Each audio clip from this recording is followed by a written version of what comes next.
रवि एक बहुत ही गरीब परिवार से था। गरीबी ऐसी कि उसके पास आज तक कोई साइकिल तक नहीं थी। वो दूसरे गांव में काम करता था और जब भी घर आता तो हमेशा पैदल। आज सर्दियों की छुट्टियां मिली थीं। कई महीनों बाद रवि अपने घर लौट रहा था, लेकिन मौसम आज कुछ ठीक नहीं था।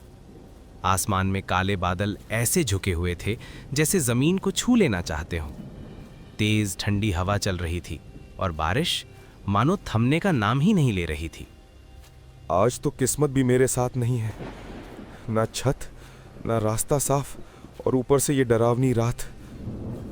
कीचड़ से भरी कच्ची सड़क पर रवि धीरे धीरे कदम रखता हुआ आगे बढ़ रहा था। हर कदम के साथ उसके जूते और भारी हो जाते। अब बस थोड़ा और, घर पहुंचते ही सब ठीक हो जाएगा। तभी तेज बारिश की वजह से रवि एक बड़े पुराने पेड़ के नीचे रुक गया। यहाँ थोड़ी देर रुक जाता हूँ, बारिश कुछ कम हो जाए फिर निकलूंगा। चारों तरफ सन्नाटा था, बस बारिश की आवाज और कभी कभी जंगल से आती सियार की चीख। इस अंधेरे में यहाँ ज्यादा देर रुकना ठीक नहीं। जंगल बहुत डरावना लग रहा, जंगली जानवर भी हो सकते हैं। रवि ने हिम्मत जुटाई और फिर से चल पड़ा, लेकिन कुछ ही दूर जाने के बाद उसे एहसास हुआ, ये रास्ता तो पहले कभी देखा ही नहीं। हे भगवान, मैं किस तरफ आ गया हूँ? ये रास्ता तो मेरे गांव की तरफ जाता ही नहीं। बारिश, अंधेरा और डर, इन सब के बीच रवि पूरी तरह रास्ता भटक चुका था। अब क्या करूं? रवि का शरीर एकदम सख्त हो गया। कौन? रवि, इधर देखो। रवि ने धीरे धीरे पीछे मुड़कर देखा। पीछे एक औरत खड़ी थी, पूरी तरह भीगी हुई। चेहरा साफ दिखाई नहीं दे रहा था। इतनी रात में अकेले कहाँ जा रहे हो रवि? आपको मेरा नाम कैसे पता? मैं तो आपको जानता भी नहीं, और मैं यहाँ पहली बार आया हूँ। बारिश बहुत तेज है और रात भी गहरी हो चुकी है। मेरी चाय की दुकान यहीं पास में है, वहाँ चलो। बारिश रुकने तक आराम कर लेना। रवि थका हुआ था, डरा हुआ था और भीग चुका था। ठीक है, लेकिन बस थोड़ी देर के लिए। लेकिन जैसे जैसे रवि उस औरत के पास बढ़ा, उसका दिल और तेज धड़कने लगा। ठंड अचानक बढ़ गई, ऐसी ठंड जैसे बर्फ की पहाड़ों में हो। कुछ देर बाद दोनों एक पुरानी चाय की दुकान पर पहुंचे। यहाँ बैठो, मैं अभी चाय लाता हूँ।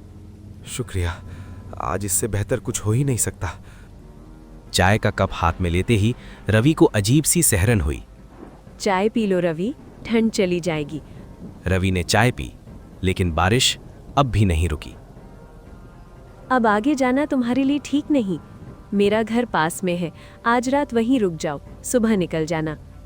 रवि का दिमाग अब ठीक से काम नहीं कर रहा था। आप अकेली रहती हैं? नहीं, मेरी पत्नी भी मेरे साथ रहती है। ये सुनकर रवि एक पल के लिए चौंक गया। आप भी गजब मजाक कर रही हैं। आप तो खुद औरत हैं। औरत ने कोई जवाब नहीं दिया। कुछ देर बाद दोनों अंधेरे में उसके घर की ओर चल पड़े। रवि को पता नहीं था कि वो जिस रास्ते पर जा रहा है वो घर की तरफ नहीं, बल्कि मौत की तरफ है। घना अंधेरा, तेज बारिश और जंगल के बीच एक टूटा फूटा पुराना घर। यही है मेरा घर, अंदर आ जाओ रवि। रवि ने जैसे ही घर के अंदर कदम रखा, उसके शरीर में एक अजीब सी सिहरन दौड़ गई। ये घर तो कुछ ज्यादा ही पुराना लग रहा है। घर के अंदर हल्की सी लालटीन जल रही थी। दीवारों पर सीलन और हवा में एक अजीब बदबू। बैठो, मैं अपनी पत्नी को बुलाती हूँ। पायल, पायल, देखो आज कौन आया है। तभी घर के एक कोने से एक और औरत बाहर आई। आप ही रवि है? उस औरत की आंखें असामान्य रूप से बड़ी थीं, चेहरे पर कोई भाव नहीं। हाँ, मैं रवि हूँ। पायल, मेहमान के लिए खाना निकालो। रवि का मन अचानक बहुत बेचैन हो गया। पता नहीं क्यों यहाँ सब कुछ गलत लग रहा है। खाना सामने रखा गया। खाना देखने में ठीक था, लेकिन उसमें से अजीब सी ठंडक निकल रही थी। खाओ रवि, बहुत भूखे होगे। जी, बहुत शुक्रिया। रवि ने जैसे तैसे थोड़ा सा खाना खाया। कैसा लगा? बहुत बहुत अच्छा। अचानक पायल अंदर चली गई। कुछ ही देर में वो एक पीतल का गिलास लेकर लौटी। ये लो, इसे पी लो। ये क्या है? दूध है, ऊपर से देवी का प्रसाद मिलाया है। रवि का दिल जोर जोर से धड़कने लगा। मुझे दूध नहीं पीना चाहिए। ये हमारे घर की परंपरा है, मेहमान इसे मना नहीं करता। उस पल रवि ने महसूस किया कमरे की हवा और ठंडी हो गई। रवि ने डर के मारे गिलास ले लिया और थोड़ा सा दूध होठों से लगाया, लेकिन पिया नहीं, चुपचाप गिलास नीचे रख दिया। मुझे बहुत नींद आ रही है। सो जाओ रवि, सुबह सब ठीक हो जाएगा। रवि लेट गया और कुछ ही देर में उसे गहरी नींद आ गई। आधी रात के बाद तेज बिजली कड़की। कौन? रवि बिजली की कड़क से उठ जाता है। तभी रवि की नजर सामने की दीवार पर गई। वहां 2 तस्वीरें टंगी थीं, दोनों औरतों की। तस्वीरों पर फूलों की माला थी। नहीं, ये तो ये जिंदा नहीं है। रवि बिना एक पल गवाए फौरन ही घर से बाहर भागा। वो बहुत दूर जाकर एक पेड़ के नीचे छिप गया। पूरी रात वो वहीं बैठा रहा। सुबह की पहली किरण पड़ते ही उसकी जान में जान आई। रवि जैसे तैसे अपने गांव की तरफ चला।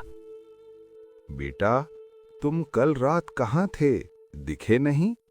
मैं कल जंगल में रास्ता भूल गया था और एक चाय की दुकान पर। क्या वहीं चाय की दुकान? क्या उसने तुम्हें दूध दिया था? रवि सब समझ गया।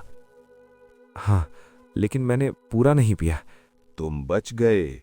वो दोनों बरसों पहले यहीं मरी थीं। जो उनका प्रसाद पूरा ले ले, वो कभी घर नहीं लौटता। उस दिन के बाद रवि ने कभी उस रास्ते पर कदम नहीं रखा।